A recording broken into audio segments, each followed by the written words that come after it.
So last night, this is still in the bonus content section. Last night, I was teaching a class in this room, and Elsie, who's delightful little soprano you just heard, was chasing something that turned out to be a spicy sky raisin, and was stung by a wasp. So I Oh, cut the class abruptly short. We reached the Q&A portion, and I saw her like bolt across the room. I heard scrambling in the corner, and I'd seen her chasing, but I was like, it's on the ceiling, she won't get it. And then scrambling in the corner, and her racing across the room, frantically licking her paw, and then limping, the poor thing. Oh. She's fine now, but I just noticed that the spicy sky raisin is still in this room, and not gonna say she's So actually. we might have unexpected We may have fun in additional this. drama. Yes. All right. Well, shall we go ahead and kick off? I don't see. Yeah, let's do it. Yeah. okay.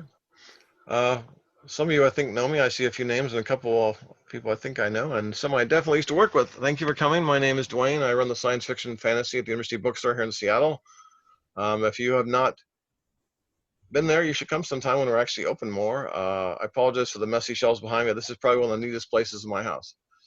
Tonight we are thankful for Tor Books for letting us host an event with Mary Robinette Kowal for the third book in her Lady Astronaut series, and she'll be in conversation with Fonda Lee. Now, Mary may not remember the email I sent her a few years ago where I asked her very politely to not be hoggy with the awards for her books in the series, and then she promptly won every damn award possible for it, and didn't seem to feel all that guilty about it.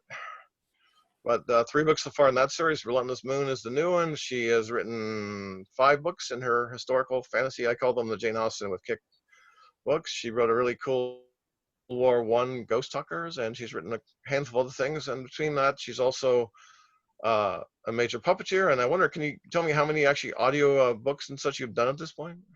The last time I counted, it was 70 something, and it's been a while since I've counted.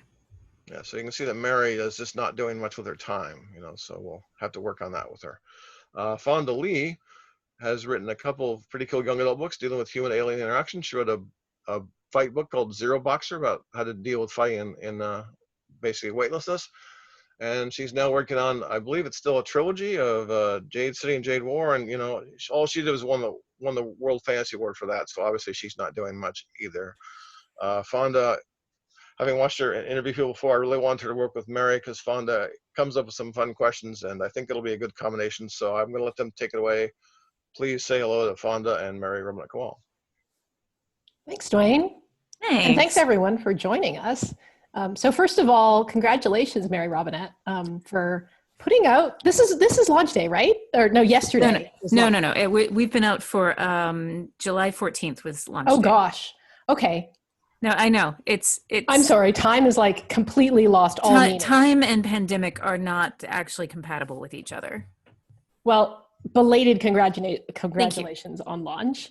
And I have to say, before we jumped on here, over the last few days, I reread some of Calculating Stars and Faded Sky. Ooh. And super excited for this Relentless Moon. Hold it up again, just so we can see it, so they can.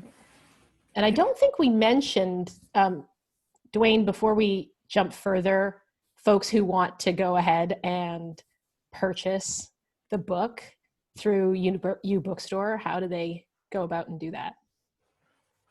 They can go to our website. There should be a link on the event page, but I admit that we launched the new website last month, which of course is having no bugs at all. And the event page in particular seems to be quite buggy. So if they go to our store page, there should be a link page for Mary Robinette Kowal's event for either your books, Fonda, or for hers. If that doesn't work, they can call or email us at the store. The basic order one would be orders@ubookstore.com. That would get to the mail order folks. And I apologize if you have to do that, but we should have signed plates from Mary. I don't know if we asked Fonda to provide any or not, but I'm sure I could get some out of her if you want. We'd be happy to sell you and send books out to you anywhere in the country or more or less the world. Yeah, and we also have a giveaway with this particular book. Desiree, do you remember which one we're sending to the store? Yeah, I hadn't seen them yet, so. You're muted. I am checking right now. Okay. So you'll get one of these, but I'm not sure which one it is. These Ed are just sent a link. official. This one looks familiar. No, I just sent Ed to send a link for everyone to the best thing that we're a book off. Ed, my coworker Ed Vic's keeping an eye on the background there. I'm not sure which swag we've got yet. Sorry. Okay, that's fine. So yes, go ahead, go to U Bookstore and order the signed copy and get a very cool patch. So back on track. So one thing that I really realized when I was going through and rereading the first two books was how good I felt reading them and how they made me feel really optimistic at a time that's frankly, it's hard to be optimistic. And I'm diving into these stories where the characters, yes, they have challenges, they face prejudice. I mean, the world gets hit by a meteor, for crying out loud. And yet, for the most part, these characters come together and they work together, they science their way out of it, and they overcome both their challenges, external and internal. And there's this international cooperation to put people onto the moon and into Mars at a time before we had internet and digital tech and all that. So this is set in the 1960s and 70s, and these 50s characters and and these 60s. people, sorry? 50s and 60s. 50s and 60s, sorry. It's okay. Sorry. And they've achieved things that I dreamt that we would achieve when I was a kid and was excited about the space program and thought, oh, surely by the time I'm a grown-up, we'll be on Mars. So I wanted to ask you what it was like writing this third book. And at a time when, in many ways, it feels like so many of the things that we have been trying to achieve and have been dreaming of seem farther away than we'd hoped. And was it difficult to put yourself in that optimistic position, or was it a way most of recapturing optimism and an escape from what's going on in the world now? So, bearing in mind that I turned the book in pre-pandemic, before before George Floyd was murdered. So it was like the world was on fire in 2019, but it was not the same kind of on fire that it is right now. But even then, I did feel like I had to constantly remind myself that whenever I had the option, that I needed to have the characters make the kinder choice. And it's interesting when you're trying to maintain tension, but also having characters make a kinder choice. So basically what I decided was that everyone, even the villains, are making their choices out of a desire to save people,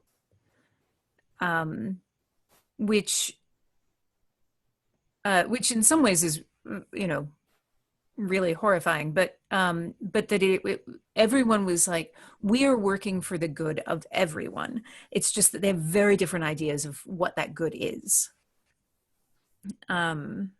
So that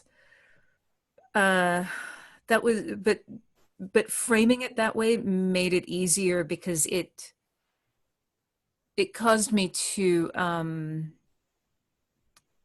so there would be conflicts between individuals, but there was not, and there would be conflicts between large ideological differences, but there were not conflicts between groups within an ideological area, which helped. And also having a cast that is entirely astronauts, like where their training is, all right, how do we support the team? Right. So I've always felt that the first two books felt so complete, like as a duology. What was the decision like to write the third book? And you made different choices in the third book. You're following a different character. We're going to Nicole. And did you envision that there would be a third book, or how did it happen? No, I did not. Would have made some very different choices in book 2 had I known that I was going to be writing book 3. Um, I originally thought Calculating Stars was going to be a single book. And there was a structural problem with it that caused me to split it and have Faded Sky be its own book. The time jump between Elma's first launch and going to Mars would have worked fine if I had had three novellas that were published in 3 different locations. But coming back to that time, it felt terrible when I was writing it. So I needed a bigger break, which caused me to make Faded Sky its own book for structure reasons. It wasn't length; it was just that. And then turned it in, and it was doing well. And then it was like, those books were doing well, and then Tor said, so can we have some more books? Have you thought about any more? And by that point I had actually thought about more books, but I think of the duology, Calculating Stars, Faded Sky. I do think of that as a duology. I do think that that is a story that stands by itself. And Relentless Moon, while it is a parallel novel to The Faded Sky, I also think of it as a story that stands by itself. And I went into it thinking that very deliberately, that I wanted people to be able to pick it up on its own, but also that I wanted it to have things that would be surprising revelations if you came to it from Faded Sky, and also things that would be surprising revelations about Faded Sky if you come to it from Relentless Moon. So that was actually, that part was less challenging than trying to get the timelines to mesh. That was because I did not plan to write a book that was a parallel novel, and getting the timeline to mesh on that was there was a lot of cursing. Were there spreadsheets and was it like one of those crazy person walls with the string and the well, so I had a timeline. I used Aeon timeline, and then I finally printed out a calendar from 1963, which is when the book is actually set, and wrote down all of the events that were on it, and kind of roughly, time of day, morning, afternoon, night. And still I had mistakes, and uncovered one, actually, because of doing this, uncovered one from Faded Sky, which I've fixed in Relentless Moon, which is that I had a character who was in the hospital, and by the timeline, he was in the hospital for like 6 weeks for something that was not a 6-week hospital visit. So I instead, in the Relentless Moon, we discover that he gets out of the hospital and is not smart, and has a relapse and has to go back in. I think I know what part that is. Yeah. Now, if you actually look at that on Faded Sky, because you don't hear about the relapse at all, it's like, no, he was in the hospital for 6 weeks. Well, you are not the only author who swears by Eon timeline. So for my novel, I have this huge Eon timeline thing, and I don't even have to deal with actual real historical events that would also make it even more complicated. As it is, deal with the internal complications are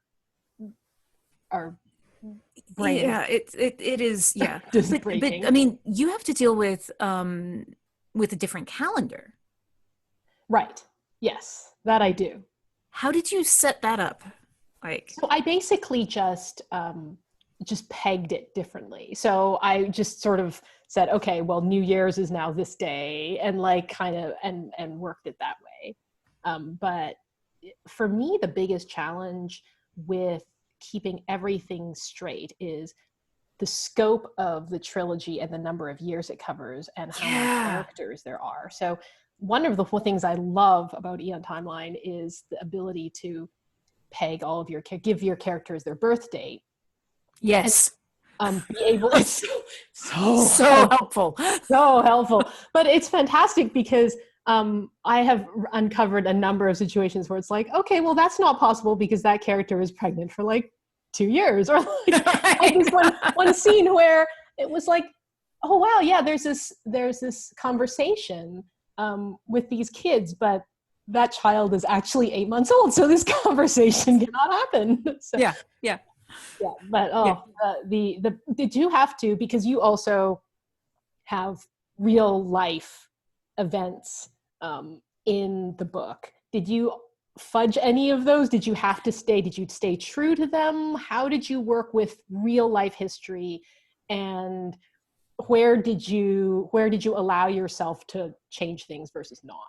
Yeah, so I did, like, the nice thing is that I'm in an alternate timeline, and the farther that I get from the cusp point, the more deviation I feel like I can safely have. So a lot of it is me trying to figure out when events would have pushed things to happen differently. Like I have the March on Washington, which becomes the March on Kansas City. I have it happening 4 years sooner than it did in the real world, because the social pressures that occurred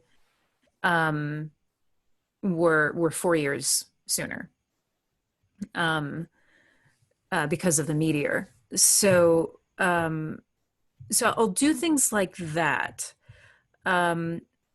Most of the time, the intersections that they're doing with real world events are not, like in these books it's not so bad. In the Glamorous Histories and the World War I, the Ghost Talkers, that was those I don't move. Like those I keep where they are, with I think one exception in Valor and Vanity. Lord Byron swam a race in a canal, but he was the kind of person that I'm pretty sure he did this more than once. So I feel comfortable, even if it's only recorded once. I'm pretty confident he swam in the canals more than I feel very comfortable with this decision. With these, the headlines from the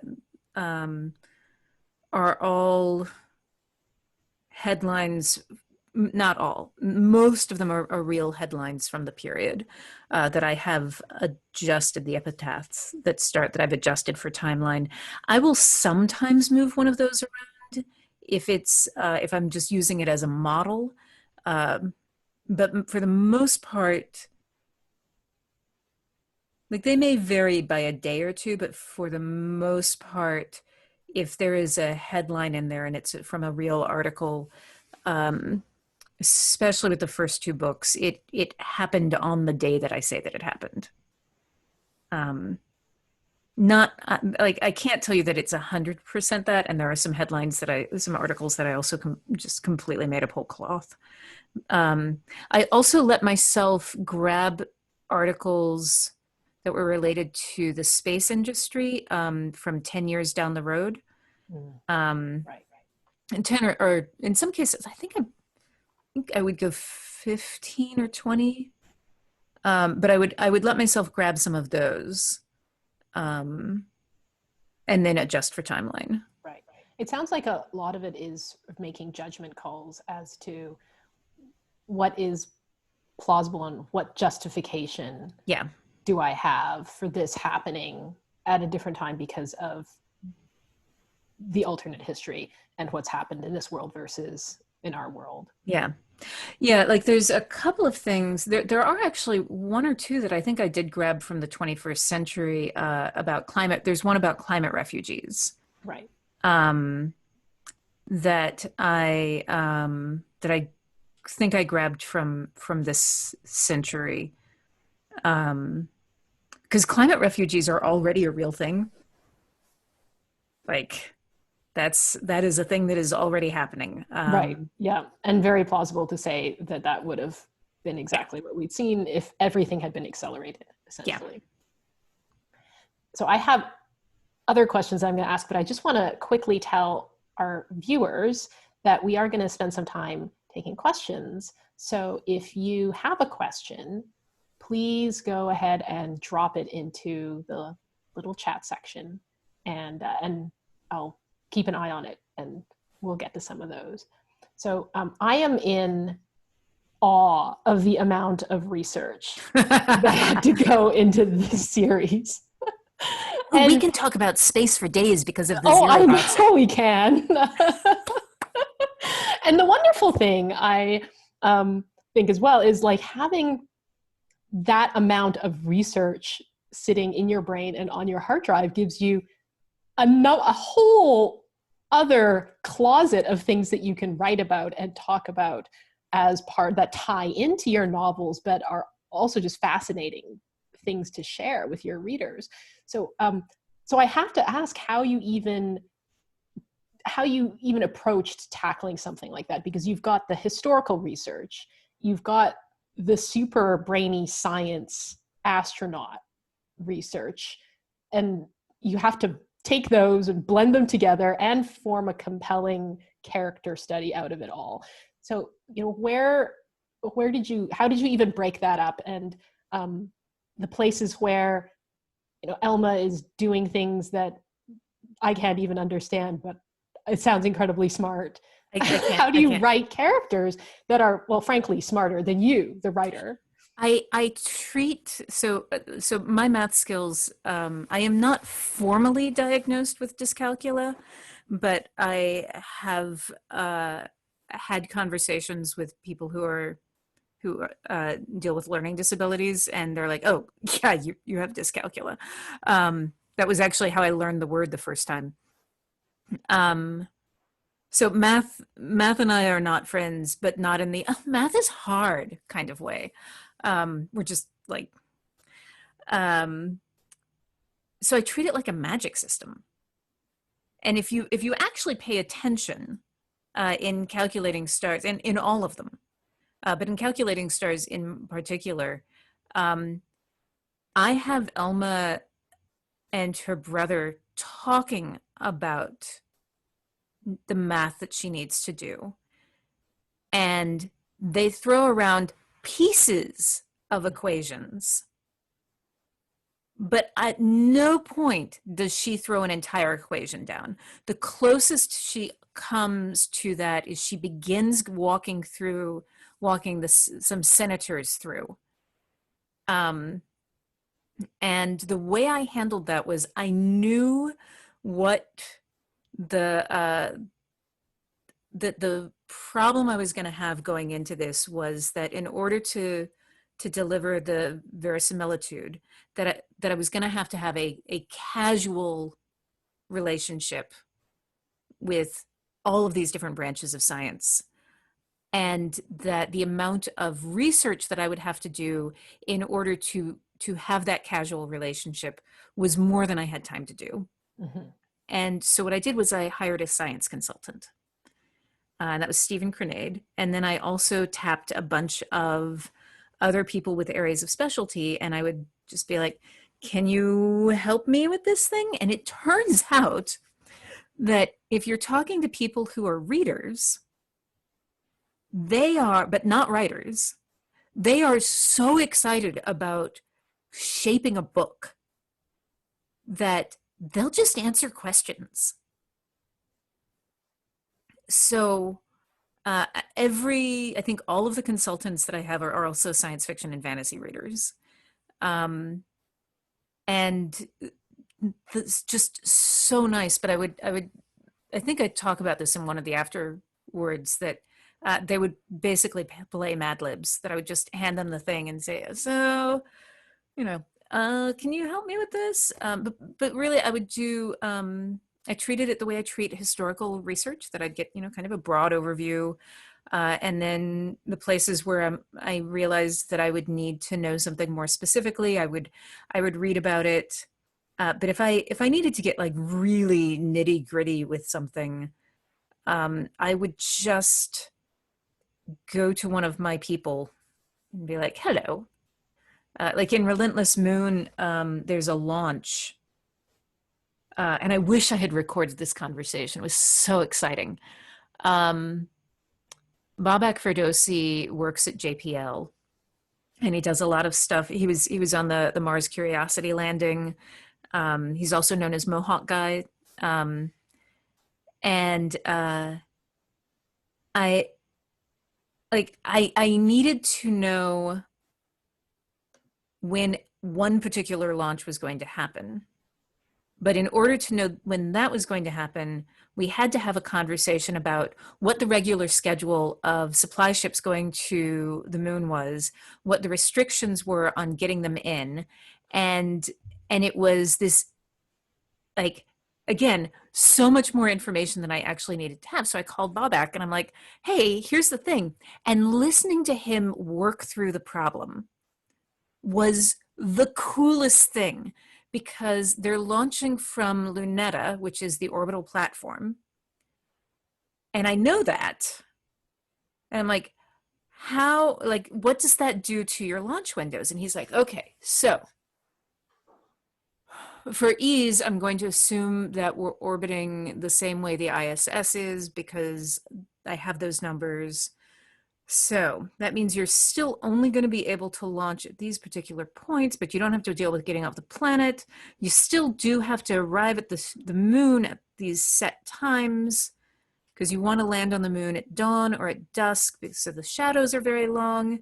On the other hand, and so what it turns out is that you have a lot of launch windows if you're launching from an orbital platform, but all of the launch windows are instantaneous go, no go.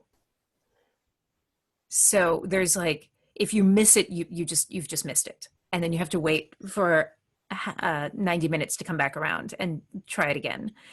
So that was really cool. And then the other thing that I didn't know until talking to him was that all of the Apollo landings, and this will be true with the real Artemis program, happen at dawn. And the reason they happen at dawn is because there's no depth perception, because there's no atmosphere and there's no other reference marks, and you can't tell, like, how big is that boulder? So the only way you can tell is by the length of shadow. So you want the sun to be at a very steep angle. And if you land at dusk, the moment the sun goes behind the moon, it's just dark. And then you have dark for 2 weeks and there's no exploration. So you have to land at dawn if you're landing for exploration. My folks are not landing for exploration, which means they have a wider range of landing things. And also we figured out ways that you could, if you've already got people living and working on the moon, the things that you would have to do in order to have them be able to land safely. So, lights means that they can land at night, putting markers on the ground, towers with and then radar from surface and orbiting satellites. All of those things mean that my folks can land at other times, but the preference is still to land at dawn. How much constriction was there in the abilities of your astronauts as a result of this taking place in the 60s and not having the digital technology we have now? Because there'd be so many things that your astronaut experts would say, well, this is what we do. And then I assume you would have to walk it back and be like, okay, well, what if you don't have internet access? Yeah, there was a lot of that. And there's some things that, like, I look at and I'm like, probably actually in hindsight, they would be handling this slightly differently. But one of the things that happened with the Apollo program was that they did have to practice, like, how would they handle landing if they lost computers, right, and lost computers at a point that they couldn't abort. And so there's, I can't remember which pair it was who was practicing. It was one of the later sets, maybe when it was 15, I can't remember which, I'm not going to guess. But the trainers, when they were in the simulations, kept trying to you know, what the trainer does is they try to kill you multiple times so that Right. you mostly so that you learn how to continue to operate even when you're stressed. But And also so presumably all the different ways that you could yes, die yeah. ahead of time. Right?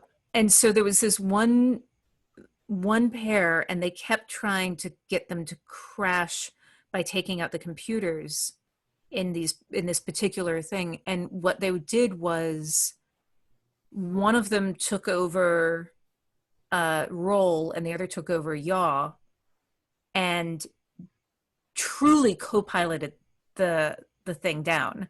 And they did that time. They never had to do it in real life, but I was like, that is actually probably what would be happening. Is that they would both be having an aspect of the ship. In my world, I've got it so that a single pilot can handle it without a computer doing corrections and things like that. But it is basically what I did was I figured, okay, so they have Gemini, Mercury, and Apollo technology, but they do not have Apollo computers. That is all people. And I would let myself borrow technology up until shuttle. But I don't let myself have anything that requires having a miniaturized computer. They aren't allowed to have. So and so that means that they don't get 3D printing. Right. They, you know, and they have some computer ability, but they don't. But they've also got people who are so highly trained and who are running calculations that they have also drilled on, so that they are like, people are really super fast and intuitive.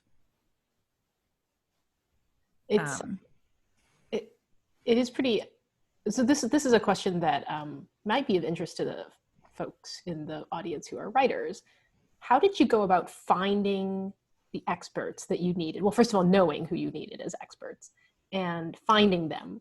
And one thing that I have sometimes struggled with when I have done that is knowing what to filter out that will be useful for my narrative as opposed to not. Because sometimes you get talking to an expert. For example, once I needed to ask a neuro surgeon friend of mine information for part of my book. And of course, he has umpteen zillion ideas and technical details, and I need maybe like 5% of that. Yeah. But I need to figure out what 5% of it is relevant to the narrative and will be helpful to me as the writer. Yeah. And not the 95% that the audience does not need, the readers do not need to know. So how do you go about that? So with the finding of experts, a lot of it is referrals, that someone will say, oh, I have a friend, or I will just, sometimes I will just email someone and say, hello, I've Googled you and you appear to be an expert in this field. Do you do consultation? And I'd be happy to offer you a stipend. I got a legal historian for one of the the Glamorous History books, who did legal consultation for the BBC, and I just cold emailed him, Yeah, and said, this is specifically the thing that I'm working on. Would you be willing to? What I find is that the way to get that I'll have a conversation with them if it is if it's a plot point that I need to decide before I get into the scene. I'll have a conversation with them ahead of time where we'll kind of have a fairly rambling conversation. And then I'll go and I'll work on the scene. And what I'll do then is I do square brackets. right. And then Good old square brackets. I love square brackets. And so I figure out the emotional arc of the scene, and then I send it over to my consultant and say, and this is where I'm like, and can we play ad libs? But what happens not every time, but many times, is that because I tell them, if you see anything else in that scene, either a missed opportunity or something that I just, feels off, feels inconsistent or just wrong, go ahead and let me know. And frequently we wind up having a conversation about it. So, which I then add into the thing. So an example of that in Faded Sky is the neutral buoyancy lab scene. I sent it to, I had written it, like I had done the research. And then I got invited to go actually visit the NBL and watch a full development run, or dress rehearsal in my terms, for us, or actually just a rehearsal for a spacewalk. And I made changes to the scene based on that, and then sent it to Kjell Lindgren, who's a male astronaut. And he read it and said, okay, so here are the, because I had some things it's like, and then I said jargon, and so sent it off to him, and he's like, okay, here are these, but tell me what you're trying to do here. Like, what is your intention in this area? And then we talked about it, and I wound up unpacking something a little bit more. And then Katie Coleman, who is also an astronaut, but a woman, read it and was like, all right, let me tell you all the things that Kjell is not telling you about being a woman in a spacesuit. And I wound up just like seriously unpacking the notes that she gave me. And so for me, the things that I'm looking for when I have that kind of moment, because there was a ton of stuff that just didn't fit in there that was really super cool. Like the fact that they can't eat when they're in the suits. Sometimes if they are complaining about food, like Kjell told me this story that they were complaining about being hungry and how they couldn't wait to get out, and that they were going to order a pizza when they got out. And one of the support divers swims past with a piece of pizza in a Ziploc bag and just holds it out to them. It's like the worst, funniest. So cruel. So cruel.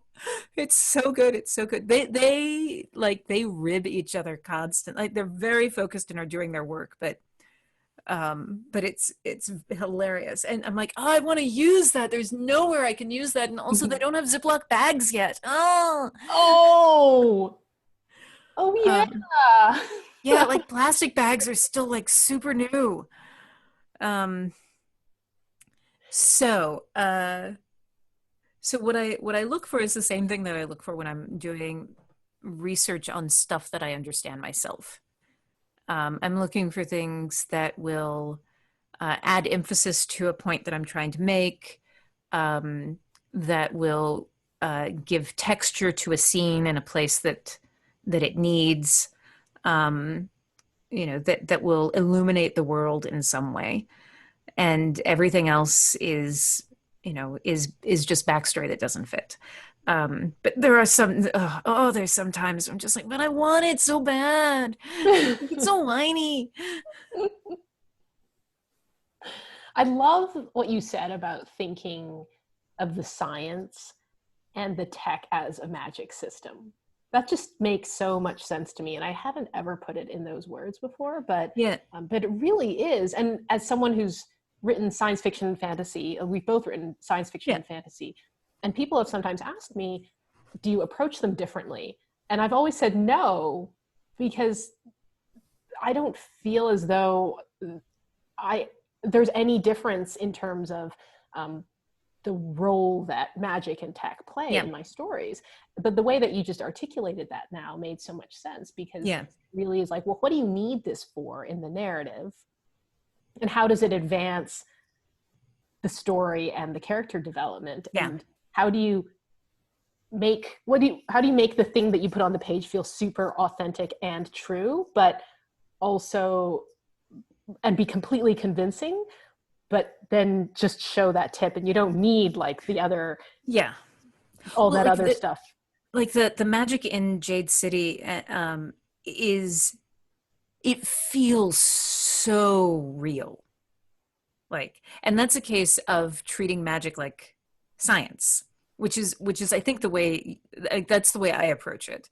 Yes. But it's like, yeah, no, this is exactly how this would go down. It's like, it's a thing that we do, and there are people who are going to weaponize it, and then it's also going to be used as a technology because that's what we do. Right. But but at the same time, I'm like, it also feels like watching a wirework film, you know, where And I'm I like, think with both the sci-fi elements and fantasy elements, there's a demystification process that goes on that Yeah. as writers we're imparting on the readership, because we're saying, hey, look at this cool thing you don't understand, but we're making it feel as normal as possible, because to the characters it's as normal as possible. So for someone like Elma and Nicole, yes, doing these complicated calculations about orbital spin is as normal to them, you know, as a wizard who's able to just do a spell because he's practiced the spell since, you know, he was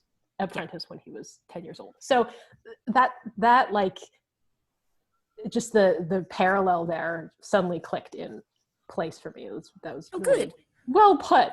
I do want to remind people, if you have questions, to stick them in the chat, because I have like one other question I really want to get to Mary Robinette, but folks who are watching, please put your questions in there, because if you don't, we're just going to keep talking. Yeah, I mean, fine. and we will happily just continue We'll to just chat. happily keep going. Can I throw my sin in there, Fonda? You talked about magic and science and how you approach them. I agree entirely. If I made Greg Bear froth once when I told him I just treated the science and E on as magic because I couldn't understand the higher end calculations. And my rule of thumb is, as long as the author does not violate the rules of their system, I can believe in it. But if you make a bonehead error in science, or if you break the rules of your own magic system, that's when it falls apart. Yeah, so Brandon Sanderson has a thing called Sanderson's Law, which a lot of people, I think, don't misunderstand. And so he says that the degree to which I'm paraphrasing, but the degree to which you have to explain a magic system is directly proportional to its effect on the plot. So, and when you think about it in terms of science and physics, like, so physics, you need to have an understanding, you know, you, the author, need to have an understanding of physics. But if my character throws a rock at someone, all you have to understand is how throwing a rock works. Like, that is all. You don't need to understand orbital mechanics, even though orbital mechanics are still absolutely a part of the physics of this universe. On the other hand, if you are dealing with a chase in orbit, you do actually have to understand orbital mechanics, and you need to understand it before you get to the point where the character is slowing down in order to speed up, in order to catch up with someone. Orbital mechanics are weird. It's like working out, like, can we talk about Zero Boxer? Because again, folks, I know that you're here to talk to me, but theoretically, because I'm on book tour. However, and I know that Fonda has more recent books, and I have loved everything she has written, actually. She is on my must-buy list. But Zero Boxer, I do not care about sports. And it was sent to me as an arc, and I'm like, all right, I like Fonda, you know, I'm gonna read this. And I was like, oh my goodness, I care so much about sports right now and Zero Boxing. So how did you work out that rule system? I realize that it is not a recent book, but like, that feels like a real sport. I think it was very much just okay, here is how combat sports work on Earth. And now let me spend a whole lot of time imagining how they would happen in space. And so one thing we have in common is probably the amount of time we've spent watching video feeds of the ISS and astronauts bouncing around on walls and have you seen in zero gravity, because that was the biggest part of the world building for that book was, okay, I have martial arts experience, so I know how things work with gravity. So how do I then take that imaginative leap of, if I could not do that because there is no up or down, how would it work differently? and watching a whole lot of UFC and also a whole lot of astronauts bouncing around in space and trying to like figure out, okay, so what would be the rules under those circumstances? I just had this thought. And this is probably a terrible idea for me to try to find this as we're talking and do a screen share to show everyone, but I'm going to try anyway. So one of the things that I when people are in Jade City, when people do lightness, and it just occurred to me that effectively what they're doing is that they're moving in Martian or lunar gravity. Right. Did you look at any of the Apollo videos of simulated lunar gravity and what it's like when you don't have a spacesuit on? No, but now I need to. Yes, you do. Everyone needs to look at this. So everyone needs to look at this. Sorry. I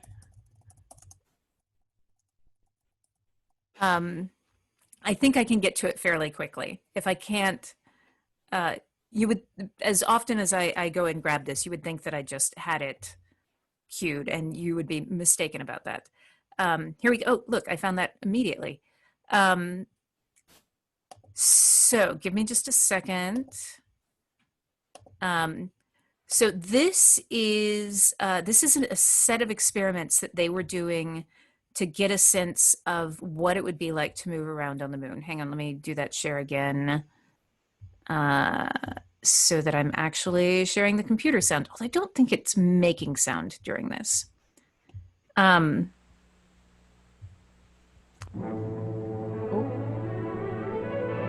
Yeah, no, this is really cool stuff. Okay, this is cool. Yeah, so hello new person who's just come in, and welcome to MRK wants to show everyone. In the near future, man will be landing moving around on the moon to explore or the what it lunar might be terrain, like.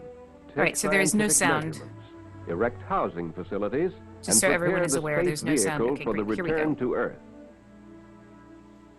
In performing There would have these been someone tasks, narrating. the This is lunar the moon explorer where we will hope to find it go. necessary to adjust his You hear it? normal methods I can of hear it. self-locomotion. Oh, interesting. due I to do the not hear moon's the low sound. gravity Yep, other people can and the too. restraints imposed by Why don't his I get bulky sound and you get cumbersome sound? spacesuit. Oh, but they're not In order hearing to you. study the problems of walking, running, and other forms of self-locomotion in various environments where the gravity level is less than that on Earth, a gravity simulator was devised by the NASA Langley Research Center. The new technique permits a subject to perform many locomotive tasks at various gravity levels for extended periods of time and over relatively large distances. Right? Oh my gosh, this is just like Kung Fu movie wire work. Yeah. The subject is supported at the buttocks, the upper torso, the head, and the calf of each leg. Okay, this actually looks like fun. I totally want to do this.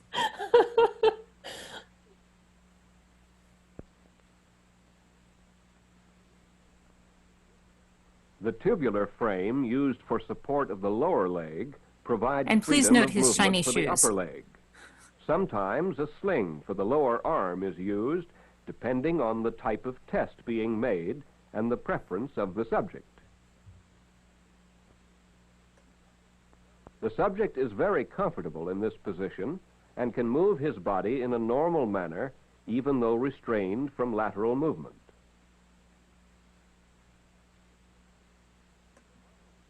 The monorail is 40 feet above the... On the right, So this is the thing. So this is someone walking normally, low foot traction and then someone walking in lunar gravity. Watch how much he has to lean forward. Similar difficulty is encountered by attempting to run. The degree of difficulty will vary with both the type of footwear and the type of surface used on the walkway. When a load of about 60 Earth pounds is carried on the back, the subject finds some of the tasks easier to perform due to the increased traction on the walkway surface. Climbing steps is no problem when done at a slow pace. Okay, so we're going to stop sharing because I can seriously watch this kind of thing for days. So the thing, this is the piece of my brain that just lit up with excitement as an opportunity. The thing that I had not understood before doing the research for Relentless Moon, where it's largely set on the moon, was that one of the things about being at 1/6 gravity is that you have a very small footprint, comparatively speaking. And so you don't actually get enough traction to be able to push off in the way that we would normally walk. Walking is a controlled fall. This is like a thing that we say with puppetry. It's basically like you can lift your leg up, but you don't move anywhere until you shift your weight forward. So on the moon, you have to shift your weight farther forward in order to be able to get enough traction to push yourself forward. And that is like, so when you watch enough of these, when they do running, they have to really lean in almost to 45 degrees. They actually have to create some of the fall themselves. Yes. Here, I will paste the direct link into that video. There's a bunch of them. If you search for simulated lunar gravity, you can find it. Perfect. Yeah. There's another one. There's a couple of them that show side by sides. Yeah, it's really neat because when we think of like in calculating faded sky, I have them on the moon, and I have them doing that skip hop, the bunny walk thing that they did for the Apollo astronauts, and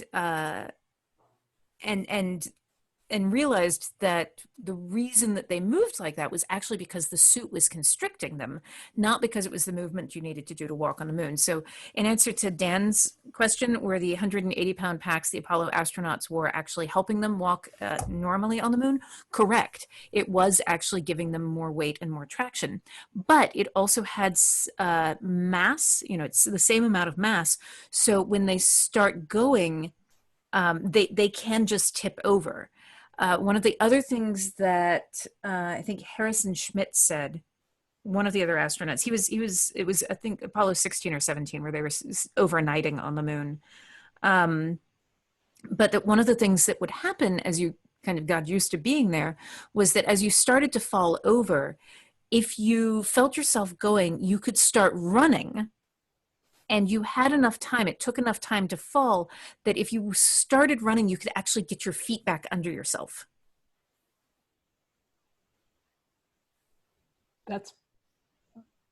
I'm gonna go watch the rest of that video just because that's super cool.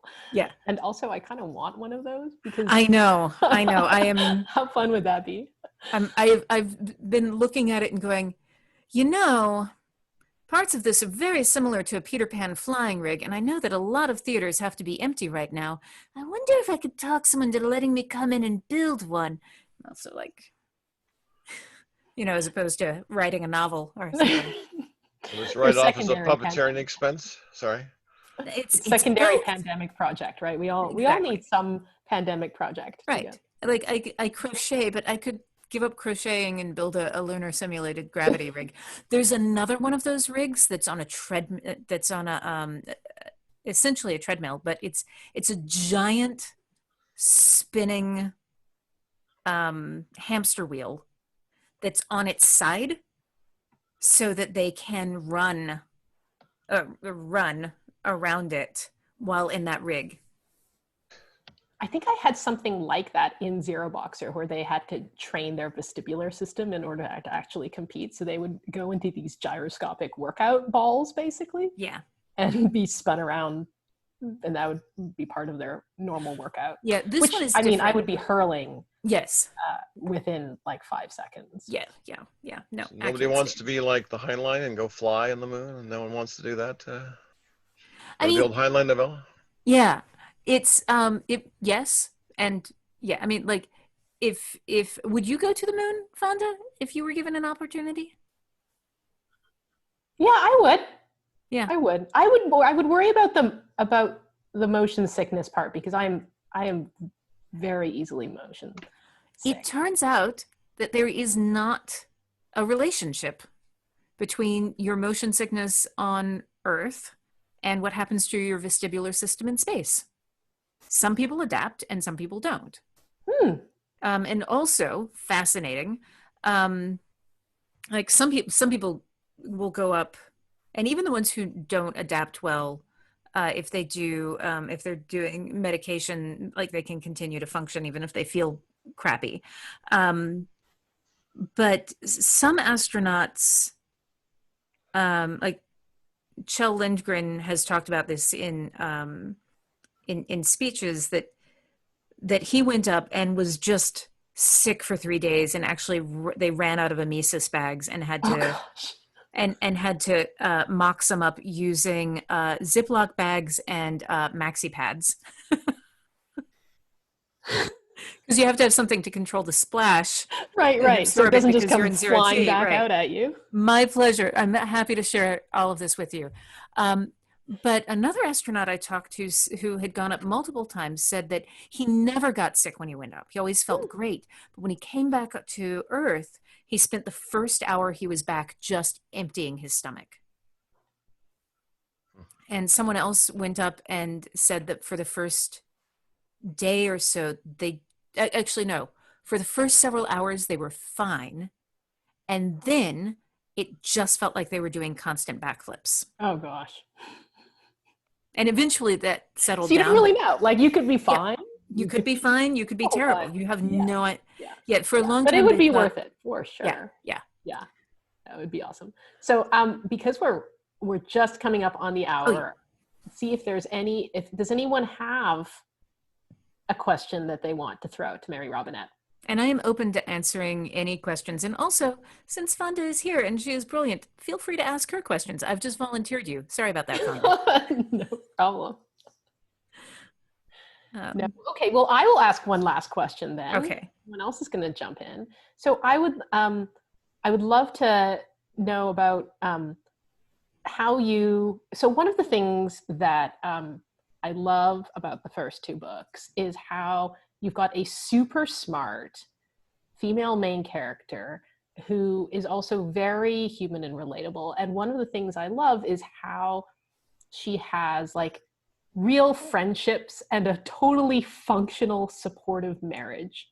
And those are things that you don't always, or even often, see leading ladies in novels having a career and a supportive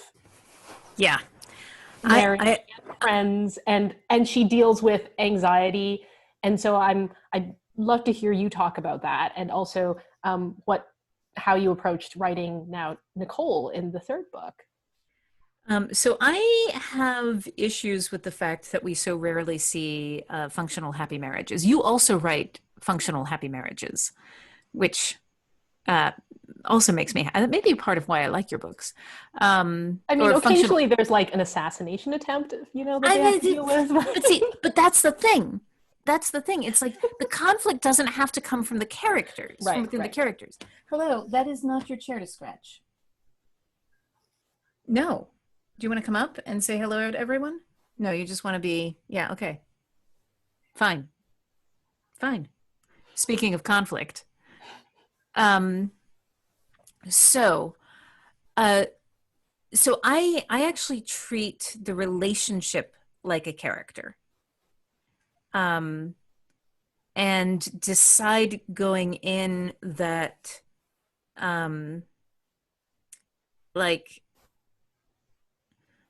sorry, I'm just like, oh boy, how much narrative theory do I throw down here? I don't need to, okay. So for me, the thing that I look at is, I look at my own marriage, which is great. And I have a career that is, keeps me on the road a lot in the before times. And even when I'm home, I'm like, hello, sweetie. Yes, we are both in the house at the same time, but I am writing. And what I find is that there are places where we will have friction, but it's always the same kind of thing. And it's always triggered by some external force, because when there aren't external pressures on us, we can navigate those just fine on our own. So my mother-in-law has this theory of dating that I have adapted for character. And the idea is that I call it the Kowal relationship axes, but it's named after her, not me. And it's the more closely aligned you are on any given axis, the more compatible you are. So it's mind, money, morals, manners, monogamy, and the Marx Brothers. So mind, you are similar levels of intelligence. Money, you have similar attitudes towards what money is for, even if you don't necessarily have the same amount of money. Morals, same idea of what's right and wrong. Manners, same ideas of what is polite. Monogamy is that you have the same idea of what the relationship is, not that you are monogamous, but that you have the same idea. And then Marx Brothers is you have comparable senses of humor. Either you like the Marx Brothers or you don't. There's very little middle ground there. So what I find is that I give my characters, they are lined up on things, and then there's one or two that they're a little bit off on. Like my husband and I are a little bit off on money and a little bit off on manners. Money, because we have the same general idea of money, that, it is supposed to exist. Its function is to help you survive in a way that is comfortable and pleasant and give you the freedom to make the world a better place for other people. But in fable terms, he is the ant and I am the grasshopper. So when we have external pressure, choices about when we spend money are usually one of the spots. And then manners, I am from the American South and he grew up in Hawaii. And so our ideas of what is polite are actually surprisingly well aligned, except in a couple of places. And again, like those are the friction points. And they don't really even arise unless some external pressure is on us, so that our own ability to cope with any other thing causes us not to be able to adjust and make allowances for the other person. So that's basically what I do with my characters. Yeah, I love that, because the idea of treating the relationship between characters as a character in itself, in the sense that when we're developing characters, we're trying to, we're pressure testing them in a way, like how would they react under different scenarios within the narrative. And you can think of that in the same way with the relationship between the characters. And I do something similar, not the patented 6 M's, but I will often look at the characters after I've developed the characters and I know what their personality is. I'll use personality tests and use the, Myers-Briggs temperament indicators and read up on like what are the potential friction points between people of those particular personalities and the relationships they have, whether it's like a working relationship or a romantic relationship. So for example, I'm an INTJ and my husband's an INTP, and I know that the P versus J modifiers make us bump up on friction, because I want to focus and get working and close the doors and like move ahead, and he's like still exploring possibilities. So that is something that is very true in those types of personalities. And I will do the same with my characters. After I know them well enough, I'll go and be like, okay, if this type of personality is married to this type of personality, where are the friction points going to be? And then that opens up like cool things in possibilities in the narrative as well. Yeah. Yeah. And that's one of the things that I will see people get to the point of understanding that their characters are always going to have conflict points in the same spot. Right. But where I see them fail to understand or drop things is that what your partner's triggers are, what the things are that make them feel uncomfortable and unsafe. And if you're in a supportive relationship, you avoid those things. And that's and also there's growth in the Yeah. in characters' relationships in the same way that there's growth in those characters. Yeah, exactly. Like Nathaniel knows that he is married to someone with an anxiety disorder, even if he doesn't have the words for it. But so when things start to get tense, he will back down because he's like, oh no, we're not gonna do that thing to her. But he works too hard. He does not like, he does not he is not as observant as she is. And like literally there is not a single scene in any of the novels where he is not attempting to work. So we do actually have some questions. Yes, we do. And it was what was the cover of Calculating Stars made? This is a question I have asked actually in my own head. Was it made to look like the cover of Hidden Figures deliberately? Not quite. It was partly because we were conceptualizing that before Hidden Figures was out. What it was made to represent was The Right Stuff, which Hidden Figures was also mimicking. So we were both drawing from the same source material, and then Hidden Figures came out, and we were all like, "Oh, and now we are doubling down on that a lot." Right. Oh, Yes. you just reminded me of The Right Stuff. I need to go Watch it again. Yeah, it's really interesting going back and watching it after having done all of the Moon research. Oh, I bet.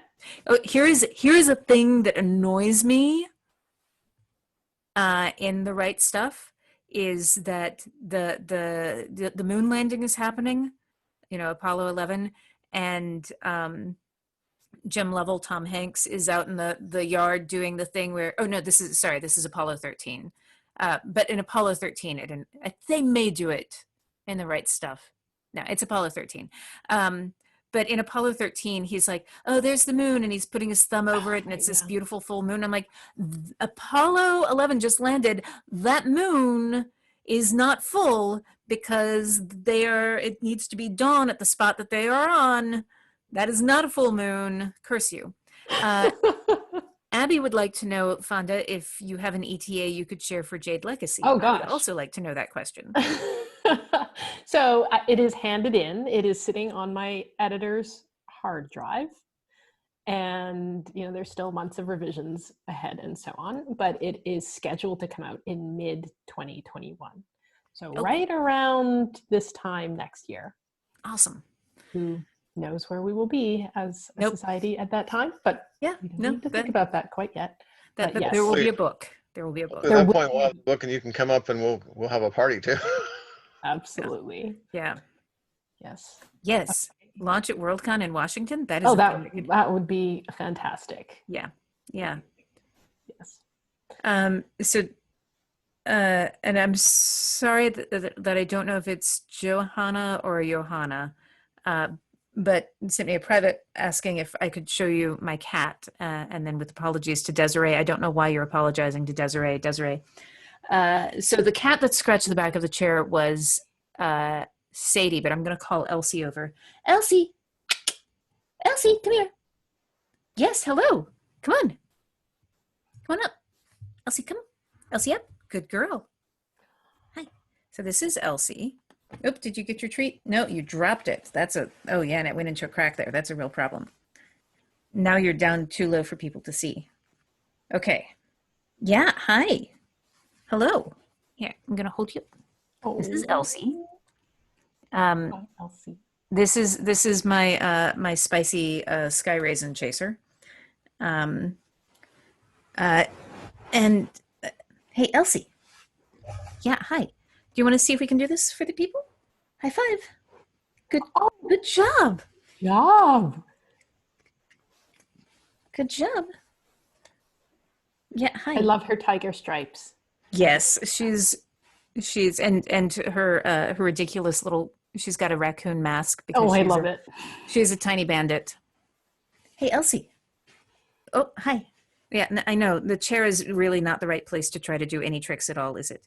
Elsie, sit. Oh, that's not it. Sit. Good job. Good sit. She Yes.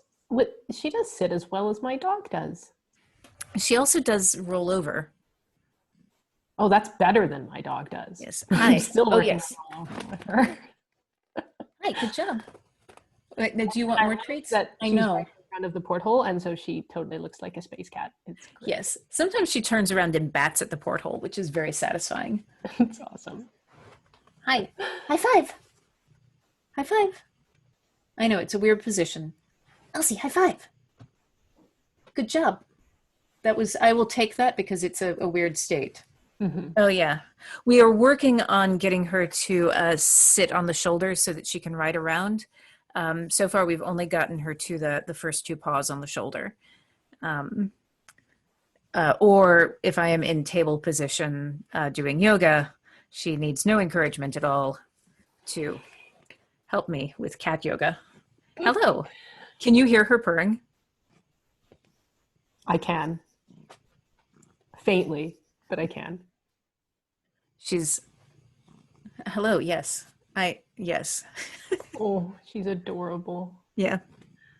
Well, I think that at this point we should probably turn it back over to Dwayne. And first of all, thank you everybody for joining us.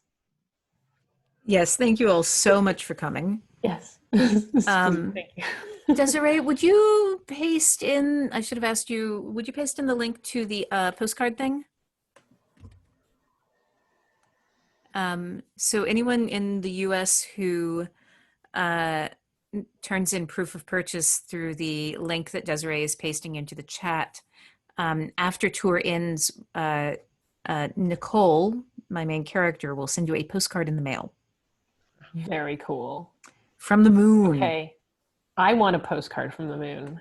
If Well, I email Desiree, will I get a postcard? yes, if you email Desiree, you will definitely get a postcard from the moon. Excellent. How much postage is that?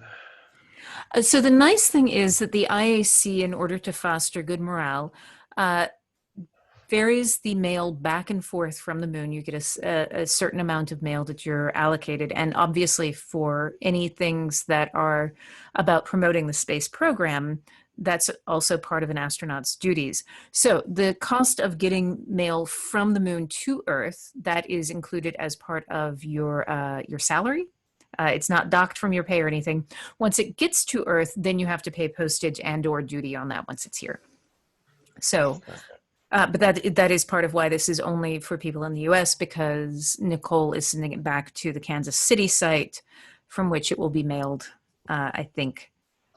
We did discuss having her sending it to the either the Brazilian or European spaceports, but the Kansas City site seemed easiest, also because that's where she's from.